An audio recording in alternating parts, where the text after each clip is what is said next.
Genesis 13. So Abram went up out of Egypt, he and his wife, and all that they had, and Lot his nephew with him, into the Negev, the south country of Judah. Now Abram was extremely rich in livestock and in silver and in gold. He journeyed on from the Negev as far as Bethel, to the place where his tent had been at the beginning, between Bethel and Ai, where he had first built an altar, and there Abram called on the name of the Lord in prayer. Galatians 3:6-9. 5.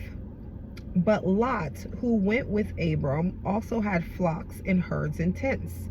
Now the land was not able to support them, that is, sustain all their grazing and water needs, while they lived near one another, for their possessions were too great for them to stay together.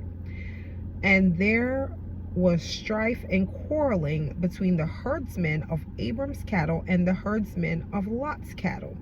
Now the Canaanites and the Perizzites were living in the land at that same time, making grazing of the livestock difficult.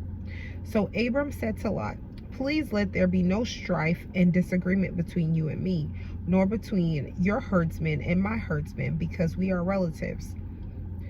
Is not the entire land before you? Please separate yourself from me. If you take the left, then I will go to the right, or if you choose the right, then I will go to the left." 10. So Lot looked and saw that the valley of the Jordan was well watered everywhere. This was before the Lord destroyed Sodom and Gomorrah. It was all like the garden of the Lord, like the land of Egypt, as you go to Zoar, at the south end of the Dead Sea. Then Lot chose for himself all the valley of the Jordan, and he traveled east. So they separated from each other. Abram settled in the land of Canaan, and Lot settled in the cities of the valley, and camped as far as Sodom, and lived there. But the men of Sodom were extremely wicked and sinful against the Lord, unashamed in their open sin before him. The Lord said to Abram, after Lot had left him, "Now lift up your eyes and look from the place where you are standing, northward and southward and eastward and westward. For all the land which you see I will give to you and your descendants forever." 16. I will make your descendants as numerous as the dust of the earth, so that if a man could count the grains of dust of the earth, then your descendants could also be counted. 17.